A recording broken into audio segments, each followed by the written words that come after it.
walking into a courtroom, poor and desperate, only to have the judge laugh in your face. That's exactly what happened to Marcus, a struggling single dad from Detroit. Marcus, a single dad from Detroit, was stuck in a nightmare. Had been fighting for custody of his 7-year-old daughter, Mia, for months. His ex-wife, Sarah, had taken Mia away, claiming Marcus couldn't provide a stable life for her. And honestly, Marcus didn't have much. No fancy house, no high-paying jobs, just a small apartment and a job at a local auto repair shop. But he had love, and he was determined to fight for his daughter. The problem? The system wasn't on his side. Sarah had a good lawyer, and she painted Marcus as unfit, claiming he was unreliable, broke, and even irresponsible. The judge, a stern man named Judge Reynolds, seemed to buy into it. During the first hearing, Judge Reynolds barely looked at Marcus. He made a comment about Marcus' worn-out suit and asked if he even had a stable income. Marcus tried to explain, but the judge cut him off, saying, "This isn't a charity case."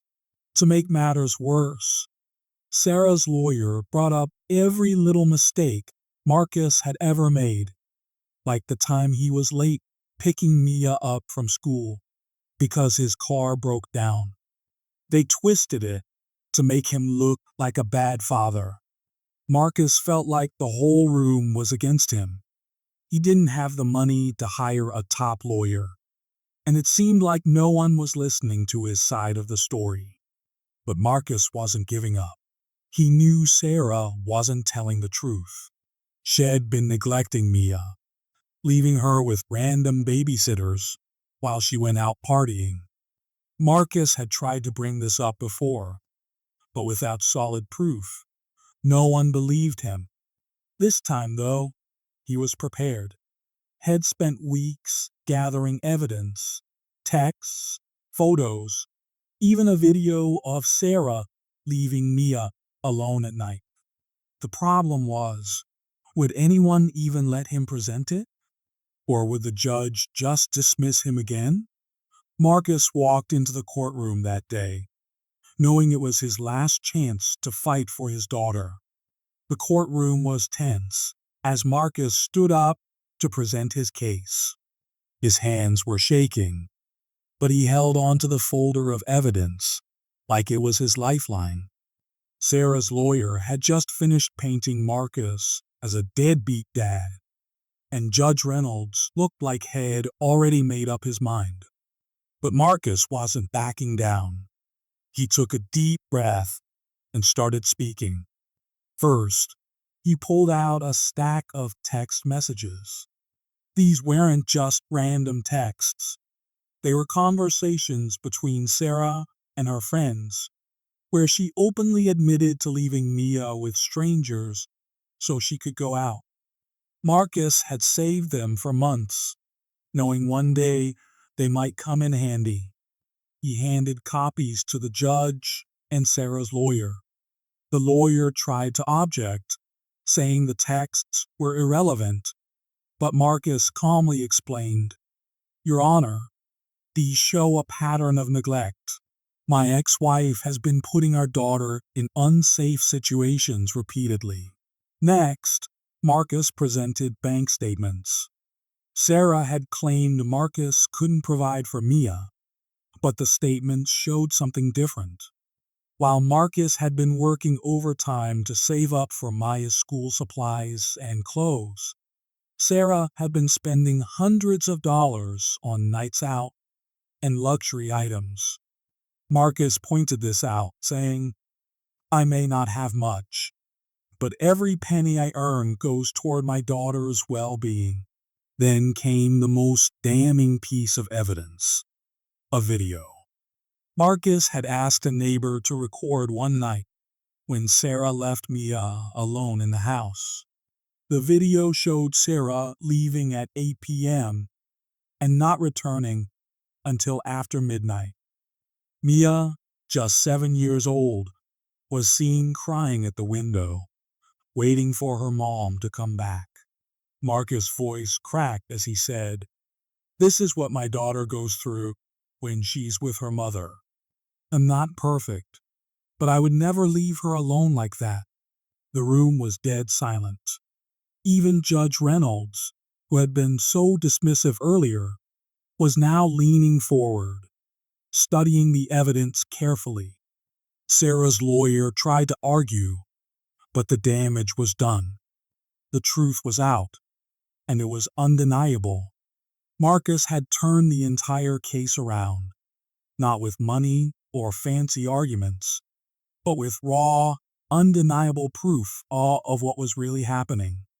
The judge's expression shifted from skepticism to something else, maybe regret, maybe respect. Marcus had done what no one thought he could, had made them listen. The tension in the courtroom was palpable as Marcus finished presenting his evidence. The folder was empty now, every piece of proof laid out for the judge to see. Sarah's lawyer was scrambling, throwing out objections left and right, but Marcus stood firm. He wasn't just fighting for himself anymore. He was fighting for Mia. Judge Reynolds, who had been so dismissive earlier, was now carefully reviewing the texts, bank statements, and the video.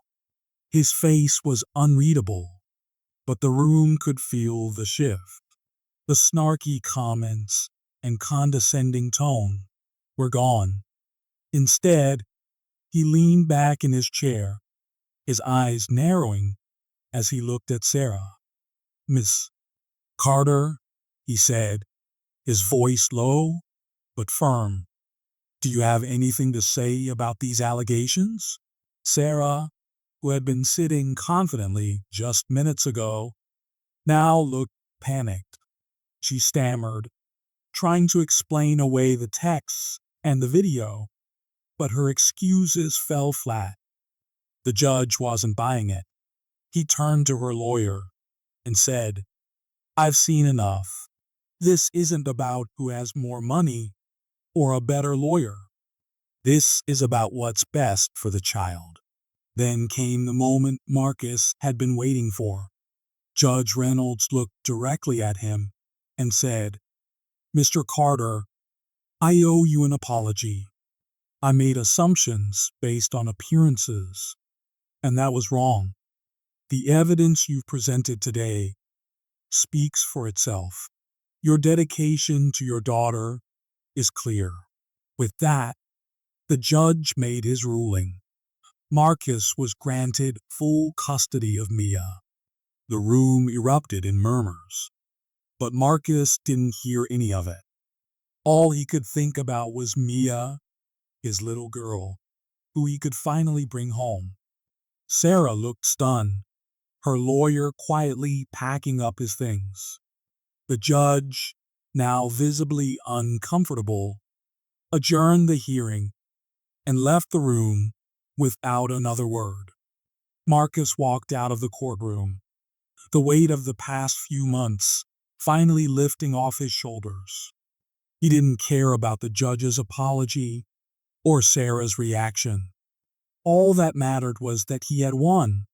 He had fought against the odds, against the system, and against prejudice, and he had come out on top.